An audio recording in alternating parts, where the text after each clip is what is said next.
If Jesus Christ was actually raised from the dead, if he really got up, walked out, was seen by hundreds of people, talked to them, if he was raised from the dead, then you know what? Everything's going to be all right.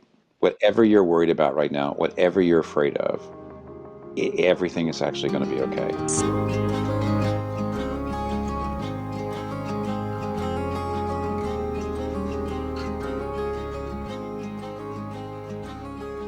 Hey, y'all, Russell Moore here.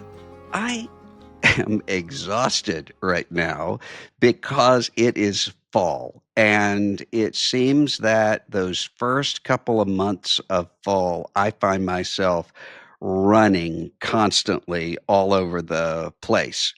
And so, since that's the case, and since I know that a lot of you are new listeners, I decided to run an episode that you may not have heard before. This episode is releasing on Wednesday, September the 24th, and that's one day after the birthday of my friend Tim Keller. Most of you know of Tim Keller and are familiar with the ways that God had used him. Many of you read his books and listened to his sermon audio. Maybe some of you were even shaped personally by his pastoral leadership while he was with us before his death in 2023. We talk about him a lot on this show, and I think about probably every day some piece of wisdom or the other that he has given to me over the years. And I think about with two groups. I have a group of people that meet on Wednesdays and a group of people that meet on Thursdays. Both of those groups Tim was in. And I, I don't think very many gatherings go by without someone saying, man, I wish Tim Keller were here. Wonder what Tim would say about whatever this is. So I thought in order to remember Tim's life and service, the kingdom of God, that we would play one of our conversations, this one from early 2021. This was just a few months after his cancer diagnosis, and we were talking about some of the things that he had learned writing his book, Hope in Time of Fear. At the time, the show was called Signposts. Lots changed in the last 4 years. Better technology, better microphone, but you can't replace a conversation with Tim Keller. So listen to this, and I hope that it blesses you. I was finishing your book last night, and as I was doing so, I was thinking about the article that you wrote for the Atlantic a couple of weeks ago that really resonated with a lot of people, talking about sort of the things that you learned as you were being treated for cancer.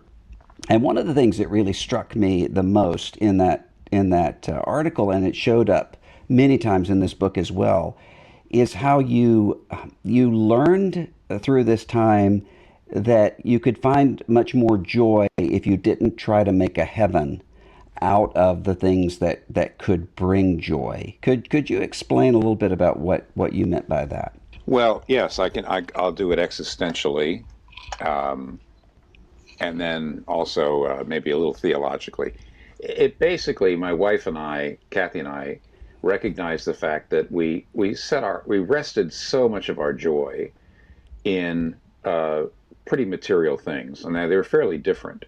I tended to, in some ways, we were a little bit like gender stereotypes here. We played into the gender stereotypes a little bit. I really did rest in ministry accomplishments. Maybe a better word would be uh, certain thing, new institutions getting started, new organizations, new. I'm a starter. I like that, and Mm-hmm.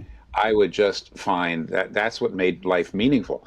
My wife actually found a lot of different places we lived. There were certain places especially as we got older, we went to for certain weeks of every year that were extraordinarily important to her, and also certain aspects of the actual physical environment we were in, sights and sounds and things that we could do. And we realized that when the cancer diagnosis came, that these things were being taken away from us. Not only on my side, I can read and write and do things, and I can actually talk on podcasts like this, but it's not the same thing as starting a church or starting.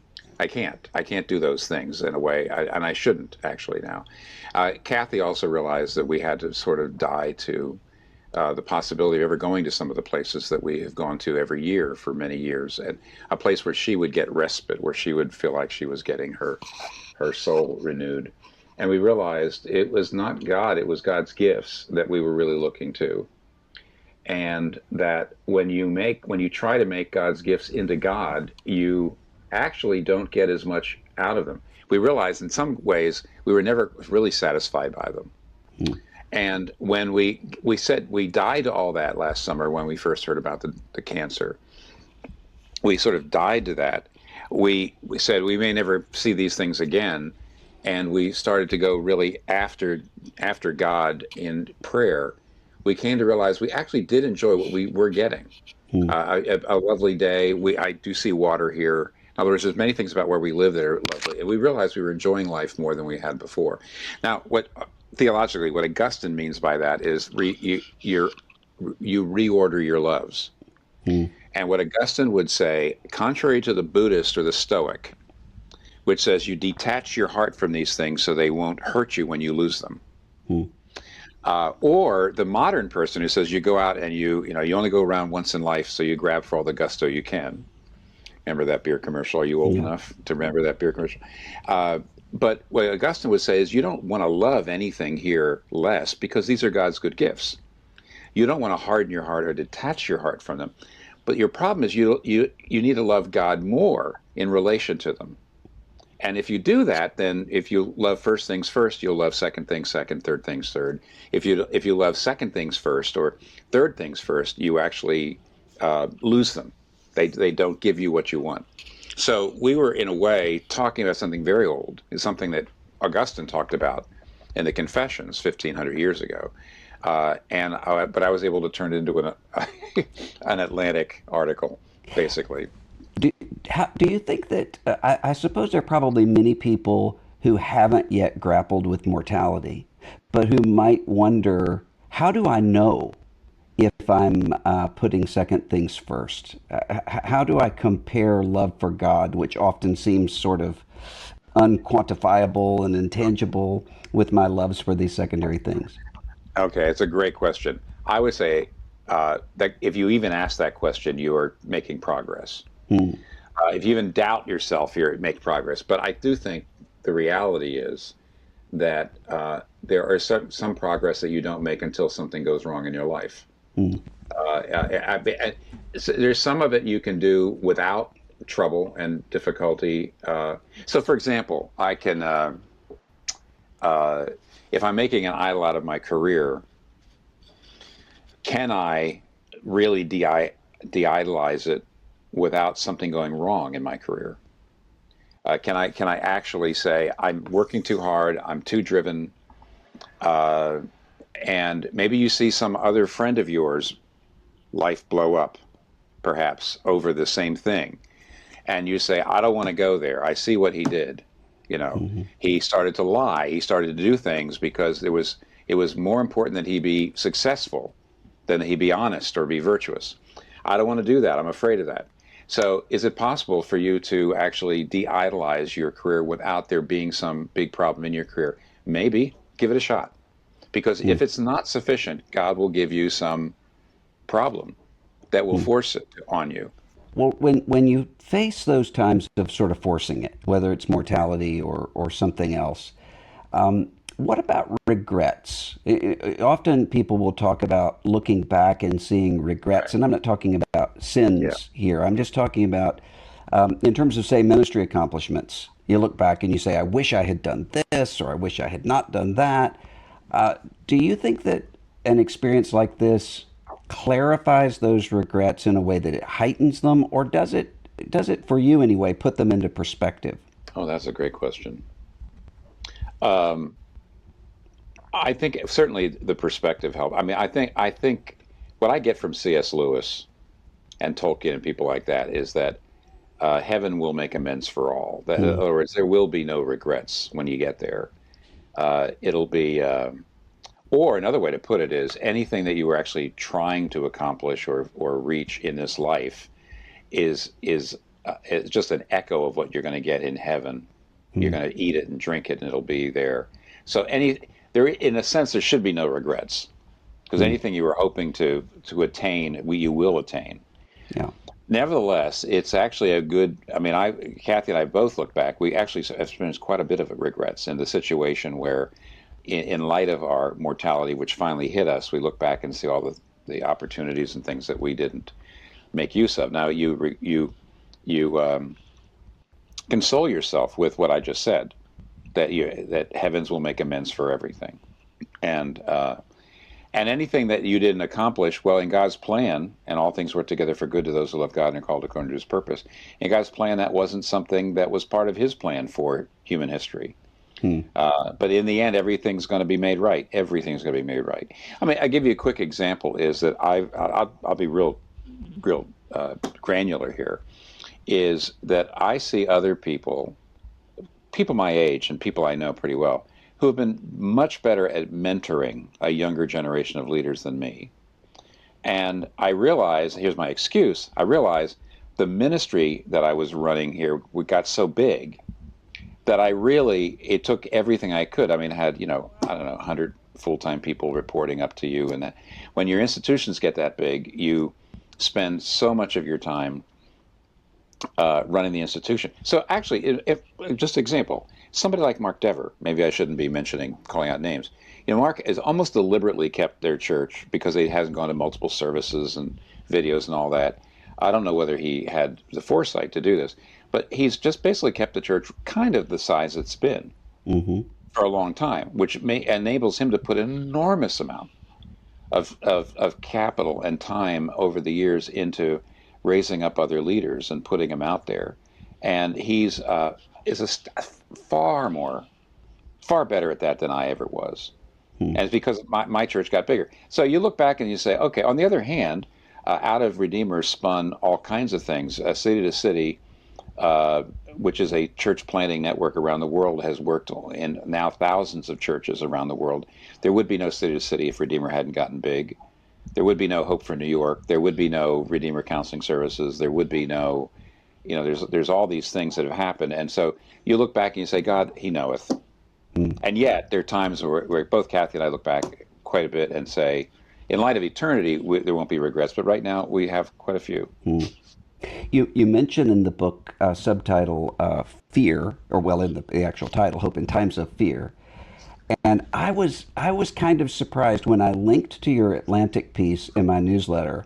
I was hearing back from a lot of people for whom it sort of hit home, who were in their early 20s, Hmm. and people that you would think wouldn't ordinarily be thinking about long perspective sorts of things now. But I wonder if this year of COVID has not, to some degree, forced everyone to grapple with mortality and shortness of life and so forth, Right. and with fear.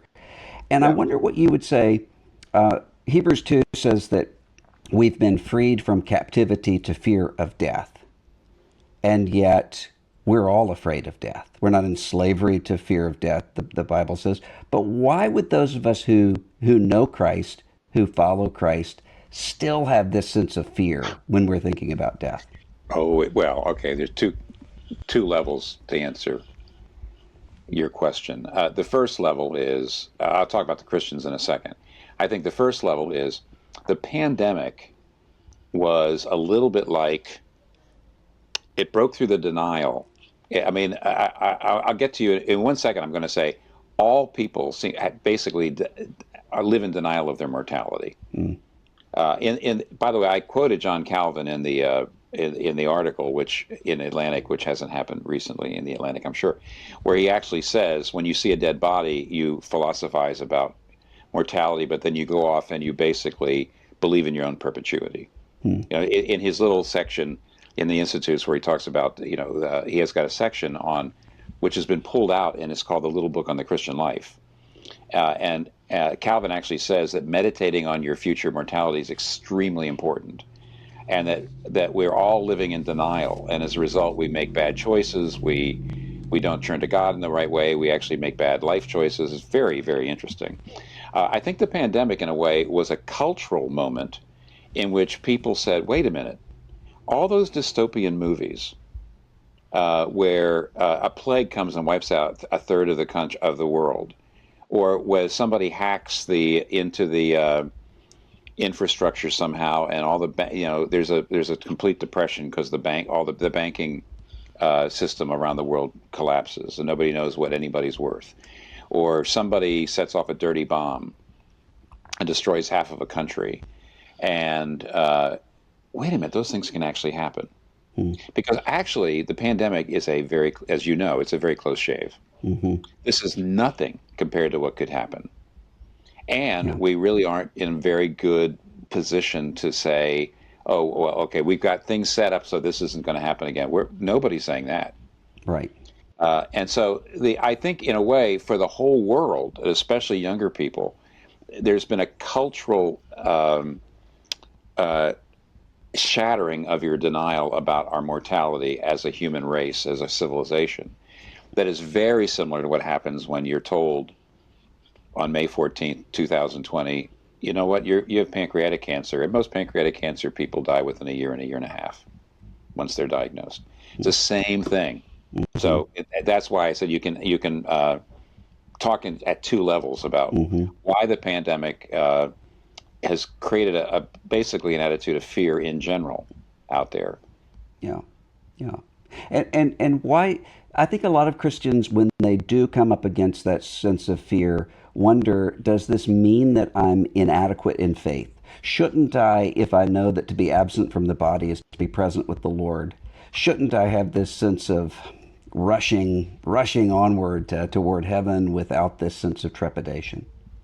Sure, you should. By the way, if you believed with all your heart everything you profess with your mouth and your head, you'd be perfect.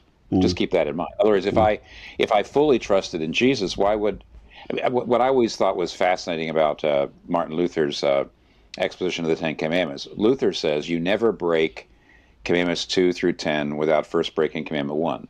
huh, What he means is, he says, you would not ever lie unless you were making something more of a God than Jesus at the moment. hmm, See, so I lie because, oh, you know what? If I lie here, I could make $1 million. Okay, well, then money is your true God, your yeah, true security, your true success. And that means you're breaking Commandment 1, which is have no other gods before me. Um, and the reason you break Commandment 1 all the time is because the fact is, the love of God is not as real to my heart. It is not as real to my faith is weak. The love of God is not as real to my heart as the love of popularity hmm, or the love of being considered a successful person.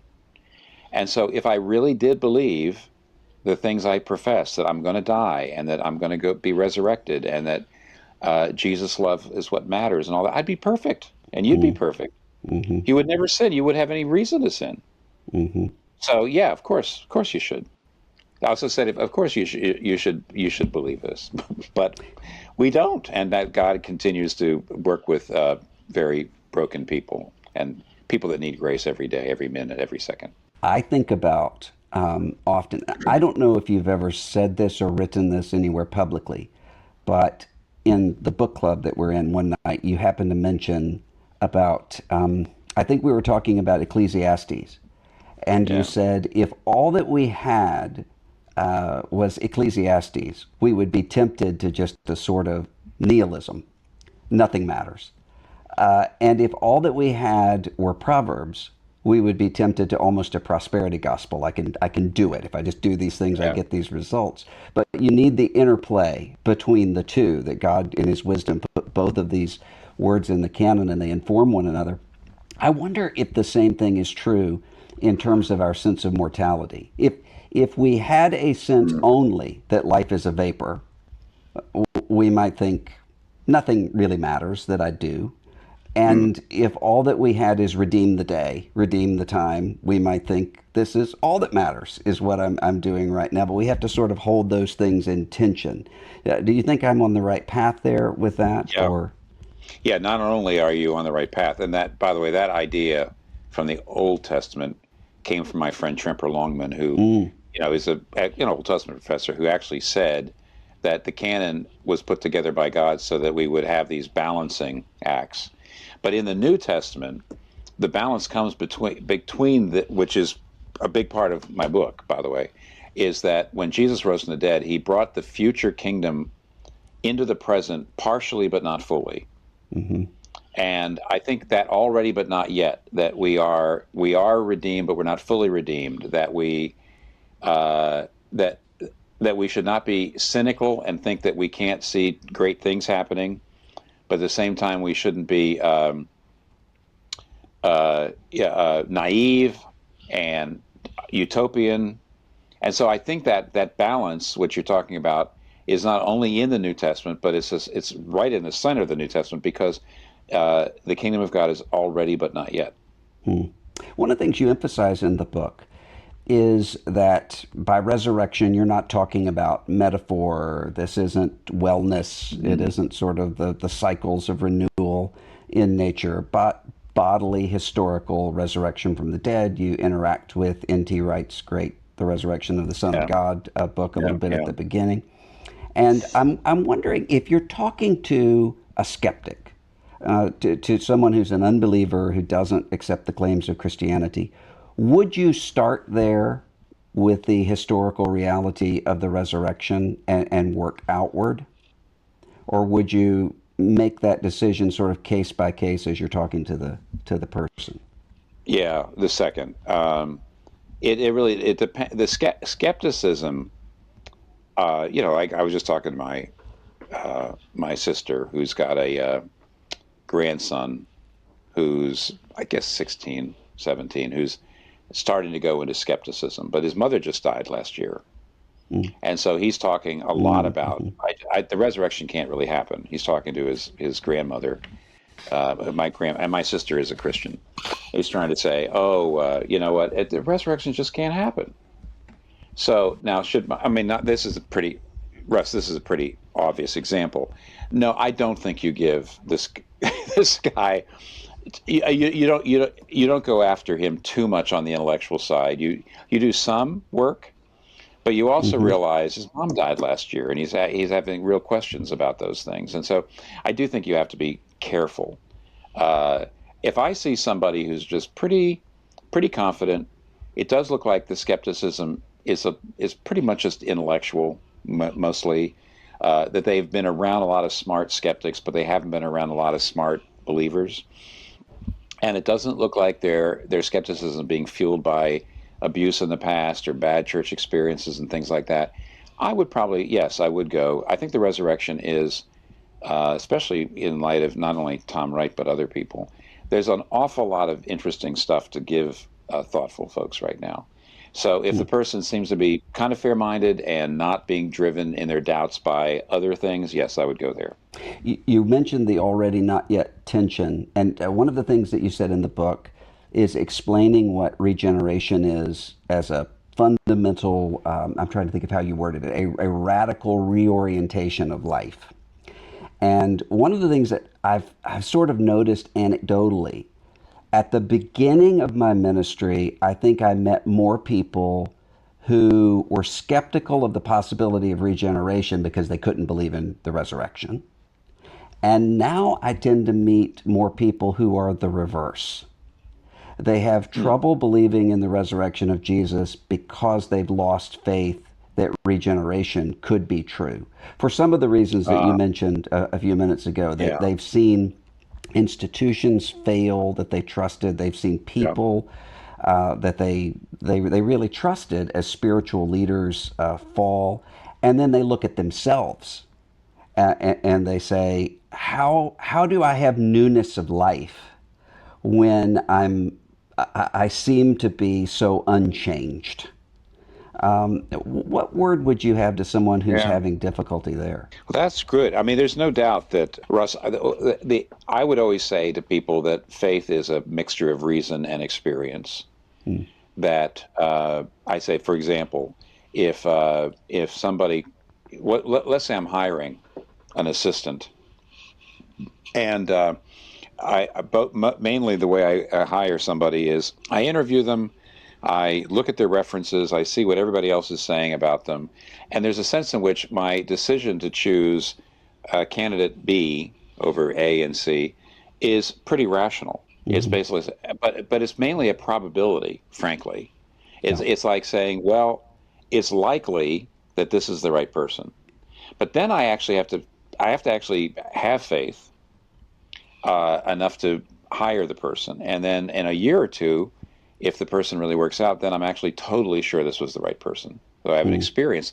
It takes a kind of risk, of course, and a commitment. Now, Tom Wright actually says that outside of things you can prove in a laboratory, like compound A boils at this temperature at this barometric pressure and that kind of thing. Is that apart from that, we really can't prove anything. We can't prove that anything in history at all, if you want to talk about proof like that. Hmm. But he says when it comes to the resurrection, there's tons of great evidence, as much evidence to believe in it as any other historical event. But then he would agree that it's putting your faith in it and going to Jesus Christ on the basis of it that creates that commitment and experience where you go from, uh, yeah, I really think there's really good reasons to believe this too. I know it's true. Mm. I just absolutely know it's true.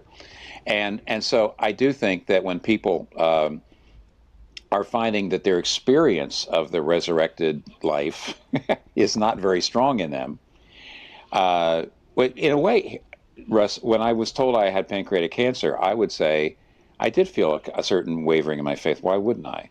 Hmm. And at that point, I did go back to the sorry about that. I did go back to the uh, you might say the rational and reread a lot of what Tom Wright said, and it was hugely helpful. Mm. So I guess I would say, if the existential is flagging a little bit, shore up the rational. Mm. If the rational doesn't take you all the way there, well, it can't Right. take up the existential. But I really do want to say, by the way, I want to say, um, and I have done this. I've had people say to me that I've walked away from Christianity because I had I was going to this church and I found out that the pastor who I really looked up to was having an affair and was a total hypocrite and was abusive, and I just walked away. And I Hmm. said, "Look, I don't want to be. I have to be careful here. As long as if the person himself or herself was a victim of abuse, then I wouldn't say this. But if Yeah. the person was just disillusioned, I would say, okay, let me ask you a question. Um, does that person's adultery mean that Jesus Christ couldn't have been raised from the dead?" Hmm. And they'll say, "Well, no." I said, "No, of course not. I mean, in other words, that's a non sequitur to say, well, because my pastor was a hypocrite, Jesus couldn't have been raised from the dead. The reasons for Jesus being raised from the dead are not ultimately, the quality of life of every one of his followers. And I said, you really do have to go and ask yourself the question, why was I a Christian, or why did I go to that church? Yeah. Did you do the hard work of thinking these things out? Or were you just taken up with the social community and that sort of thing? So I think you have to go back and forth, and it depends. Again, like I'm glad you're pointing this out, case by case. Hmm. When we're talking about fear, one of the things that comes up, of course, is just cultural sorts of fear. And I'm sure you saw yesterday, Gallup released a survey showing that for the first time in their recorded polling, church membership is less than 50% of the American public, church or any house of worship membership, down to 47%. And Hmm. that's a dramatic fall over 20 years. Yeah. Seems things seem to be kind of cracking apart for a lot of Christians when they're looking at this. If you had to predict sort of where this is going in terms of secularization, and what is Mm. the church in America going to look like, say 20 years from now? Of course, you're not psychic. We know that. But what would you guess? Okay. I would say now. You know what? I really feel like you need to get Ross Douthat or somebody like that on to talk about the future of the Catholic Church. I just don't feel like I can speak to that. Hmm. And they are a pretty major part. Yeah. When we talk about Christianity in America, sorry, they are. Um, they're a big piece of it. But when it comes to Protestantism, here's what I think is going to happen over the next 20 or 30 years.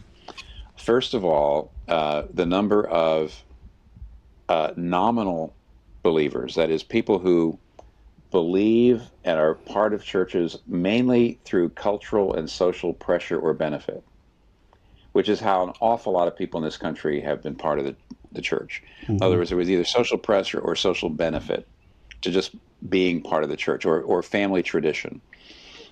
What happens is more nominal believers, they are being shed, and we're going to get down to people who basically the religion is not inherited but chosen, and it's thought out. Now, when you get down to that group, that you can have attrition there too, but they don't. The attrition, there's much more retention. Hmm. So a kind of a nominal Methodist who family who goes to the Methodist church every so often, and they were historically Methodist, but nobody's really all that strong in their beliefs. The idea that their children would grow up and say, "I'm not Methodist, I'm not a Christian," that's the chances of that are very high. So the Hmm. retention rate of a nominal is not very high. The retention rate of more conservative and Orthodox of their children is way, way, way higher. So first of all, you're going to shrink. Secondly, not white people are far more secular and individualistic than non-white people. Hmm. Non-white people are more religious and they're more communitarian or communal. And non-white people's birth rates are lower.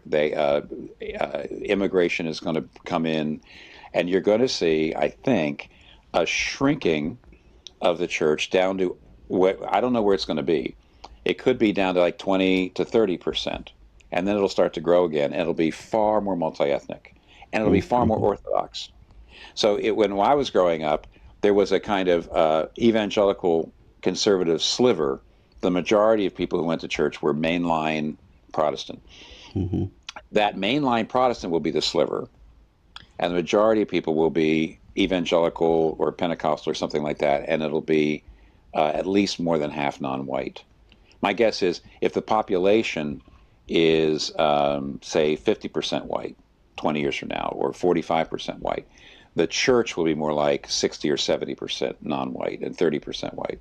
That's like it is in New York. Hmm. If you come to New York, we've been planting churches. I mean, literally, the evangelical church in New York City has grown from about 100 churches to over 250 churches in the center part in the last 25 years, which is amazing. But probably no more than a third of the people in those churches are white. Hmm. So my guess is that what I'm seeing in New York will be the future here. You'll shrink down. You're not going to see 75%, 50% church membership or church attendance and that sort of thing. But it'll get down to 25 to 35%.